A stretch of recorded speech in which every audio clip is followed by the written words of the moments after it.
दोस्तों, जय हिंद, जय श्री राम। स्वागत है आपका आपके अपने यूट्यूब चैनल मैकेनिकल गुरुजी में।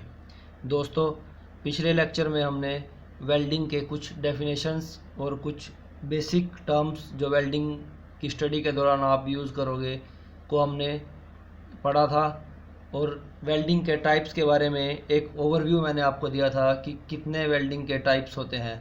अब हम वेल्डिंग के सभी टाइप्स को वन बाय वन डिस्कस करेंगे। तो आज का हमारा टॉपिक रहेगा आर्क वेल्डिंग। आर्क वेल्डिंग एक सबसे ज़्यादा यूज़ होने वाली वेल्डिंग। नॉर्मली आपने देखा होगा कि किसी का कोई सामान टूट जाता है तो वो क्या करता है, रिपेयर की शॉप पे जाता है। मान लो किसी का कोई सपोज किसी की कोई बाइक का कुछ टूट गया है, फुट रेस्ट टूट गया है बाइक का, तो वो क्या करेगा, जाएगा किसी मैकेनिक की शॉप पे, जहाँ पे या फैब्रिकेटर की शॉप पे, जो रिपेयर की शॉप होती है, तो वहाँ पे क्या होगा कि यार इसको जोड़ दे। तो वो क्या करेगा, आर्क वेल्डिंग का ही सबसे ज़्यादा मैक्सिमम यूज़ होता है नॉर्मली जो हमारे आसपास छोटे छोटे काम होते हैं।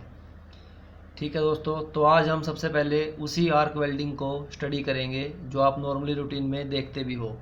नॉर्मल रूटीन में आप या तो ज़्यादातर आर्क वेल्डिंग देखते हो, या हम देखते हैं गैस वेल्डिंग, जो कि हम ऑक्सी फ्यूल वेल्डिंग भी जिसको बोलते हैं।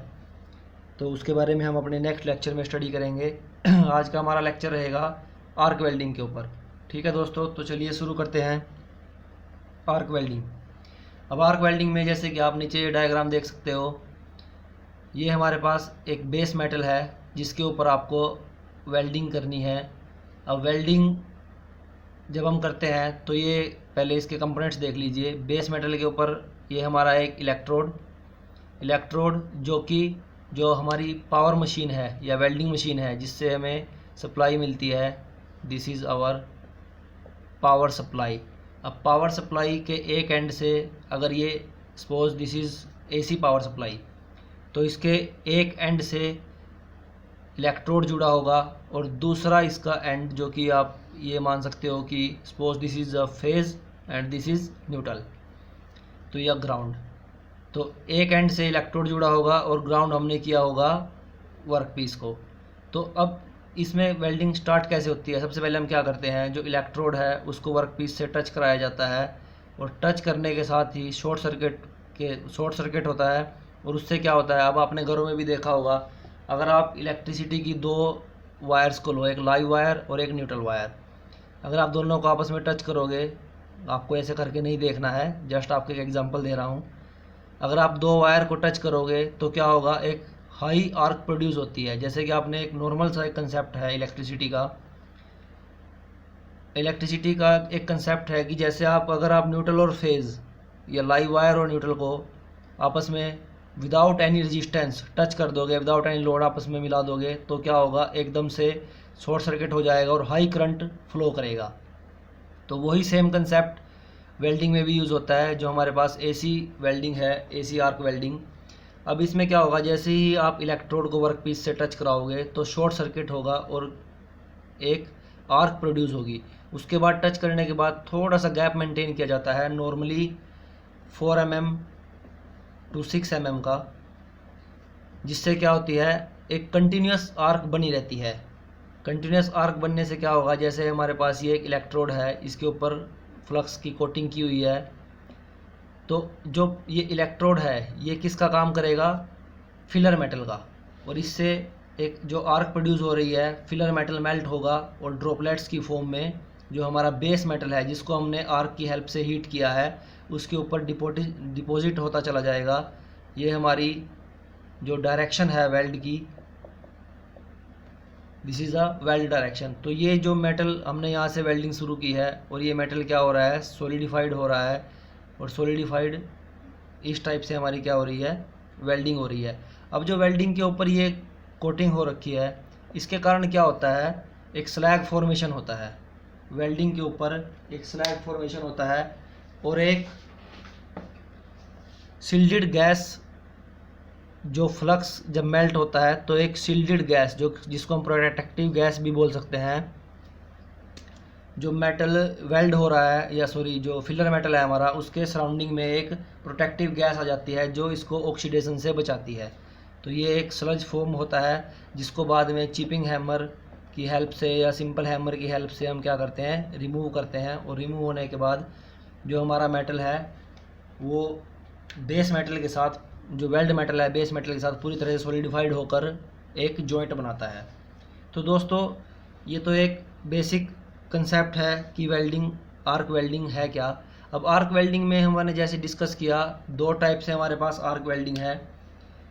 आर्क वेल्डिंग दो टाइप से नहीं, आर्क वेल्डिंग के अंदर जो आर्क का प्रोड्यूसिंग मीडियम है वो दो तरह का हो सकता है, या तो AC that is alternating current, second is DC that is direct current.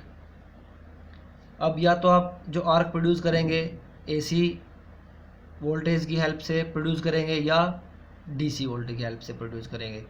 तो दोस्तों दोनों में डिफरेंस क्या है AC और DC में। अब जैसे AC की हम बात करते हैं तो आपको पता है कि AC के अंदर कोई भी फिक्स्ड पोलैरिटी नहीं होती है। जो हमारे पास AC सप्लाई है या साइन वेव की फॉर्म में चलती है, जैसे आपने AC की सप्लाई को देखा होगा, तो AC की सप्लाई आपकी इस टाइप से मूव करती है। फर्स्ट हाफ साइकिल में positive, second half cycle negative, then positive and negative. In this way AC supply में क्या होता है, पोलैरिटीज़ चेंज होती रहती है। जैसे सपोज करो एक टाइम में इलेक्ट्रोड के ऊपर पॉजिटिव पोलैरिटी है और यहाँ पर नेगेटिव पोलैरिटी है, तो हाफ साइकिल में क्या होगा, पोलैरिटी रिवर्स हो जाएंगी और यहाँ पर पॉजिटिव आ जाएगा और यहाँ पर नेगेटिव हो जाएगी। अब इससे क्या होता है कि एक वेल्डिंग के बारे में एक बेसिक कंसेप्ट है कि जब भी हीट प्रोड्यूस होगी, अगर हमारे पास इलेक्ट्रोड जो भी हमारे पास पॉजिटिव होगा, पॉजिटिव के ऊपर टोटल हीट का 2/3 of the total heat produce होगी, 2/3 of total heat is produced on positive and remaining 1/3 on negative. अब क्या होता है, जैसे फर्स्ट साइकिल में क्या है, मेरा इलेक्ट्रोड पॉजिटिव है तो इलेक्ट्रोड के ऊपर कितनी हीट प्रोड्यूस होगी, 2/3। सेकंड साइकिल में, और फर्स्ट साइकिल में इलेक्ट्रोड पॉजिटिव है तो 2/3, और जो मेरा बेस मेटल है वो नेगेटिव है तो उसके ऊपर 1/3, तो टोटल कितनी होगी, 2/3 + 1/3 = 1। नेक्स्ट साइकिल में क्या होगा, जो मेरा इलेक्ट्रोड है वो नेगेटिव हो जाएगा और जो मेरा बेस मेटल है वो पॉजिटिव हो जाएगा, तो इलेक्ट्रोड के ऊपर 1/3 ऑफ द हीट और बेस मेटल के ऊपर 2/3 ऑफ द हीट प्रोड्यूस होगी। तो ये साइकिल चलता रहता है। तो इससे क्या होता है कि मेटल के जो मेरा वर्क पीस है, जो बेस मेटल है और जो इलेक्ट्रोड है, उसके ऊपर हीट की एक यूनिफॉर्मिटी बनी रहती है, ताकि ना ही हीट इलेक्ट्रोड पे ज़्यादा हो ना ही हीट बेस मेटल पे ज़्यादा हो। तो जहाँ पर हमें एक यूनिफॉर्म हीट की ज़रूरत है वहाँ पर हम क्या कर लेते हैं, normally AC welding, AC arc welding use करते हैं। अब दोस्तों अगर सपोज़ करो आपकी रिक्वायरमेंट ये है कि आपको ज़्यादा पेनिट्रेशन चाहिए बेस मेटल में। अब अगर आपको बेस मेटल के अंदर ज़्यादा पेनिट्रेशन चाहिए तो आपको क्या करना पड़ेगा, बेस मेटल के ऊपर ज़्यादा हीट प्रोड्यूस करनी पड़ेगी। अगर बेस मेटल के ऊपर आपको ज़्यादा हीट प्रोड्यूस करनी है तो बेस मेटल को आपको क्या करना पड़ेगा, पॉजिटिव से जोड़ना पड़ेगा, यानी कि एनोड से कनेक्ट करना पड़ेगा, और इलेक्ट्रोड को कनेक्ट करना पड़ेगा नेगेटिव से। तो ये जो पोलैरिटी का कंसेप्ट है, एक कंसेप्ट आता है वेल्डिंग के अंदर पोलैरिटी। पोलैरिटी कौन कौन सी होती है हमारे पास, reverse polarity and straight polarity. अब AC आर्क वेल्डिंग में तो पोलैरिटी का कंसेप्ट कोई नहीं है, क्योंकि इसको AC के अंदर कोई भी फिक्स्ड पोलैरिटी नहीं है। बट पोलैरिटी का कंसेप्ट जो DC आर्क वेल्डिंग है उसके अंदर हम पोलैरिटी का कंसेप्ट यूज़ करते हैं। First one is our straight polarity, second one is our reverse polarity. अब आप नॉर्मली स्टूडेंट्स क्या होते हैं, इसमें कंफ्यूज होते हैं और इसको भूल जाते हैं कि रिवर्स पोलैरिटी क्या में इलेक्ट्रोड को नेगेटिव रखना है या वर्क पीस को नेगेटिव रखना है, या इलेक्ट्रोड को पॉजिटिव रखना है या वर्क पीस को पॉजिटिव रखना है। इस चीज़ में क्या होते हैं, स्टूडेंट नॉर्मली कंफ्यूज रहते हैं। तो मैं आपको इसका एक सिंपल सा तरीका बताता हूँ। अब जैसे यह इलेक्ट्रोड है, इलेक्ट्रोड से क्या होगा, इलेक्ट्रॉन फ्लो करेंगे। अब इलेक्ट्रॉन क्या होते हैं, नेगेटिव चार्ज होते हैं, और नेगेटिव चार्ज क्या होते हैं, एक दूसरे को अगर नेगेटिव चार्ज को आप आपस में पास लेके आओगे तो क्या करेंगे, एक दूसरे को रिपेल करेंगे। तो दोस्तों अगर इलेक्ट्रोड नेगेटिव होगा तो वो क्या करेगा, इलेक्ट्रॉन्स को रिपेल करेगा, यानी कि इलेक्ट्रॉन को अपने आप से दूर धकेलेगा, दूर भेजेगा। और जब स्ट्रेट इलेक्ट्रॉन क्या हो रहे हैं, इलेक्ट्रोड से दूर जा रहे हैं। इलेक्ट्रॉन इलेक्ट्रोड, ये चीज़ याद रखनी है। इलेक्ट्रोड से इलेक्ट्रॉन निकलेंगे तो वो क्या हो जाएगी, स्ट्रेट पोलैरिटी। स्ट्रेट पोलैरिटी कि स्ट्रेटली क्या हो रहा है, इलेक्ट्रोड से इलेक्ट्रॉन निकल रहे हैं बिल्कुल स्ट्रेट, तो इलेक्ट्रोड क्या हो जाएगा मेरा, नेगेटिव, क्योंकि उससे इलेक्ट्रॉन निकल रहे हैं। और वर्क पीस क्या हो जाएगा मेरा, पॉजिटिव, क्योंकि तो इससे क्या होगा, ये मेरी स्ट्रेट पोलैरिटी हो गई है, तो बेस मेटल के ऊपर 2/3 ऑफ द हीट प्रोड्यूस होगी। अब 2/3 ऑफ द हीट प्रोड्यूस होने का मतलब क्या है कि ज़्यादा हीट बेस मेटल के ऊपर प्रोड्यूस हो रही है, और मोल्टन जो मेरा फिलर मेटल है, इलेक्ट्रोड है, उसके ऊपर हीट है कम। तो फिलर मेटल के ऊपर अगर हीट कम प्रोड्यूस होगी तो वो कम मेल्ट होगा। ठीक है, क्लियर है। अगर फिलर मेटल के ऊपर कम हीट प्रोड्यूस हो रही है तो as compare to base metal कम मेल्ट होगा। तो इससे क्या होगा कि जो रेट ऑफ डिपोजिशन है इन केस ऑफ स्ट्रेट पोलैरिटी, तो वो क्या होगा, रेट ऑफ डिपोजिशन कम होगा। बट क्योंकि मेरा बेस मेटल के ऊपर हीट ज़्यादा है तो बेस मेटल के अंदर जो वेल्ड है वो ज़्यादा पेनिट्रेट करेगा, क्योंकि ये ज़्यादा मोल्टन स्टेट में है एज़ कम्पेयर टू इलेक्ट्रोड। तो स्ट्रेट पोलैरिटी में क्या होता है, 1/3 of the heat is produced on the electrode, जो कि मेरा नेगेटिव है, जिसको मैं बोलूँगा कैथोड, और बेस को मैं बोलूँगा एनोड, जो कि मेरा है पॉजिटिव, जिसके ऊपर 2/3 ऑफ द हीट प्रोड्यूस हो रही है। तो इसमें क्या होगा, high penetration and less deposition rate.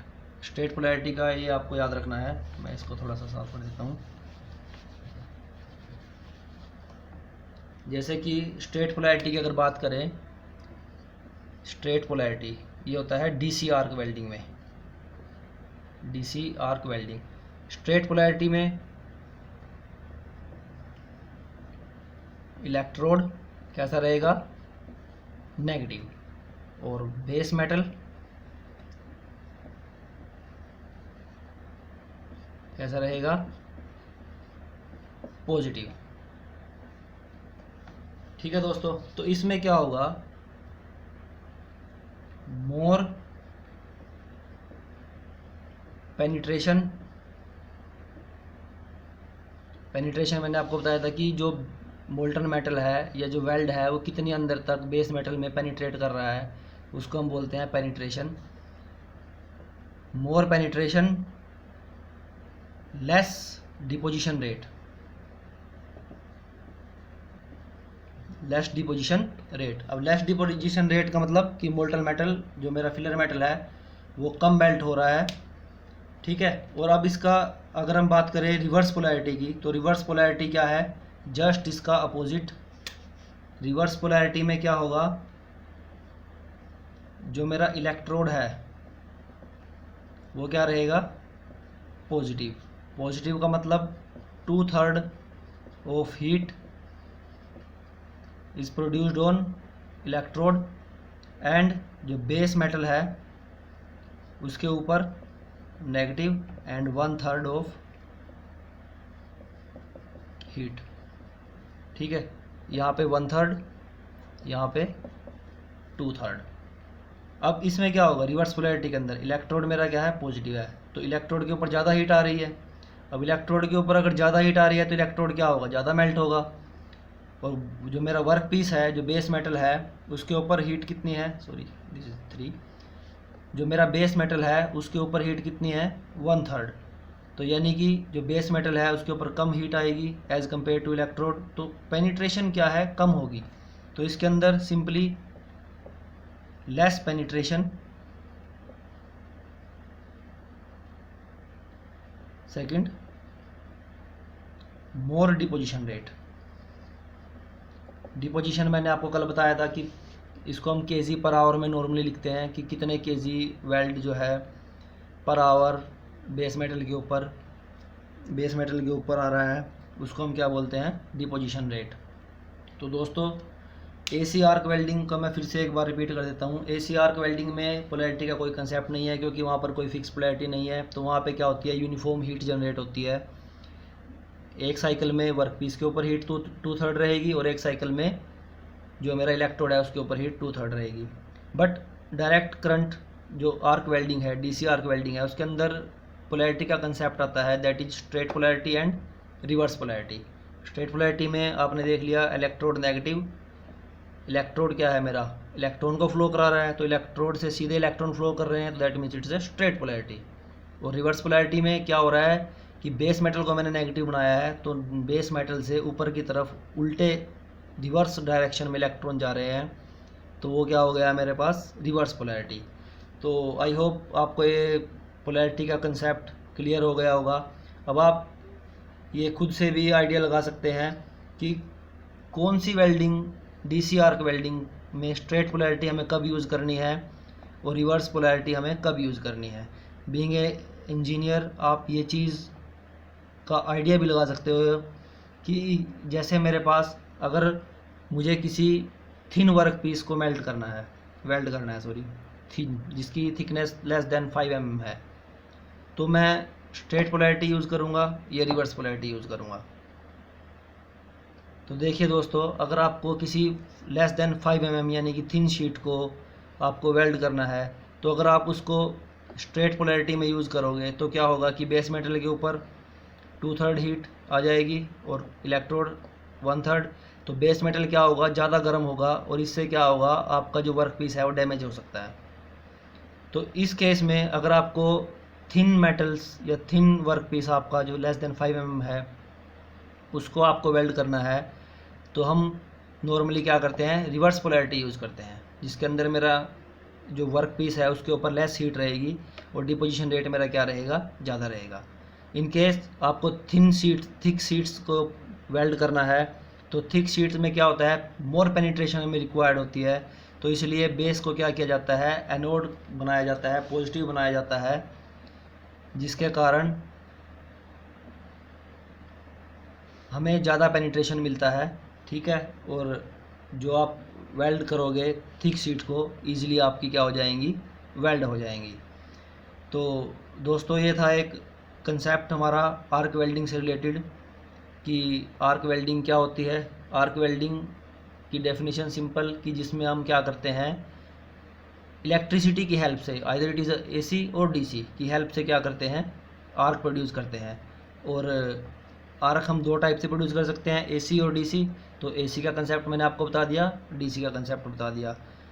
अगर आप कंपैरिजन की बात करें एसी और डीसी में, तो जो एसी के इक्विपमेंट है वो क्या होते हैं, नॉर्मली लेस कॉस्टली होते हैं as compare to DC welding equipment. क्योंकि आपने 12th क्लास में या 11th क्लास में अगर मोटर का कंसेप्ट पढ़ा होगा, तो एसी और डीसी मोटर में सबसे ज़्यादा जो मेंटेनेंस रहती है वो डीसी मोटर की ज़्यादा रहती है as compare to AC motor. क्योंकि जो डीसी इक्विपमेंट है उसमें मूविंग पार्ट ज़्यादा होते हैं और वो मेंटेन करना कॉस्टली पड़ता है। ऐसे ही वेल्डिंग के केस में भी जो डीसी का जो ट्रांसफार्मर है उसकी कॉस्ट ज़्यादा है एज़ कम्पेयर टू जो एसी का ट्रांसफार्मर है, उसकी मेंटेनेंस कॉस्ट कम है हमारे पास। और डीसी आर्क वेल्डिंग का बेनिफिट ये है कि हम इसमें जैसे पोलैरिटी का कंसेप्ट है, तो अकॉर्डिंग टू आवर यूज़ कि आपको थिन शीट्स को वेल्ड करना है या थिक शीट्स को वेल्ड करना है, उसके यूज़ के हिसाब से आप स्ट्रेट पोलैरिटी और रिवर्स पोलैरिटी को यूज़ करके वो अपना टारगेट अचीव कर सकते हो। But in case of AC arc welding आप पोलैरिटी का कंसेप्ट नहीं यूज़ कर सकते, तो आपको यूनिफॉर्म हीट मिलेगी on the base metal and on electrode also. ठीक है दोस्तों, तो ये था आज का topic arc welding. In our next lecture हम स्टडी करेंगे गैस वेल्डिंग, जिसको हम ऑक्सी फ्यूल वेल्डिंग भी बोलते हैं।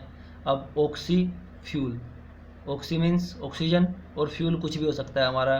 नॉर्मली एसिटिलीन यूज़ की जाती है, आप हाइड्रोजन भी यूज़ कर सकते हो, प्रोपेन भी यूज़ कर सकते हो, ब्यूटेन भी यूज़ कर सकते हो। तो उसको हम नेक्स्ट लेक्चर में डिटेल में स्टडी करेंगे। अब धीरे धीरे करके हम अपना जो वेल्डिंग का पूरा कंसेप्ट है, वेल्डिंग का पूरा टॉपिक है, उसको कवर करेंगे, जो कि आपके इनकमिंग एग्ज़ाम्स एसएससी जेई का एग्ज़ाम निकलने वाला है। और उसके बाद आपका आरआरबी जेई की भी बोर्ड से एक लेटर आया है, जो रेलवे जहाँ पे हेडक्वार्टर्स है, हेडक्वार्टर ने आरआरबी को रिक्रूटमेंट के लिए एक लेटर भेजा है कि उसमें हमें इतने जेई की रिक्वायरमेंट है। तो ये आपके लिए एक अच्छा मौका है, अगर आप टॉपिक वाइज मेरे साथ इस सभी लेक्चर्स को देखोगे और आपको कुछ और एक्स्ट्रा ज़्यादा पढ़ने की ज़रूरत नहीं पड़ेगी, क्योंकि जब जैसे ही हमारा ये वेल्डिंग का टॉपिक ख़त्म होगा तो जितने भी प्रीवियस जितने भी RRB जेई के या SSC जेई के एग्ज़ाम हुए हैं, उन सब के मैं जो प्रीवियस क्वेश्चन हैं, जो भी हम टॉपिक करेंगे उससे रिलेटेड सभी क्वेश्चंस को मैं आपको रिवाइज़ कराऊंगा, जिससे आपको एक आइडिया होगा कि पेपर के अंदर कैसा क्वेश्चन पूछा जाता है। ठीक है दोस्तों, तो जैसे ही हमारा वेल्डिंग का कंसेप्ट कंप्लीट होगा, वेल्डिंग का टॉपिक पूरा होगा, उसके बाद हम इससे रिलेटेड जो भी हमारे क्वेश्चंस हैं उनको हम एक बार ज़रूर देखेंगे, जो एग्ज़ाम पॉइंट ऑफ व्यू से इम्पोर्टेंट है और जो पिछले प्रीवियस एग्ज़ाम्स के अंदर पूछे गए हैं। ठीक है दोस्तों, मिलते हैं नेक्स्ट लेक्चर में। जय हिंद, जय श्री राम।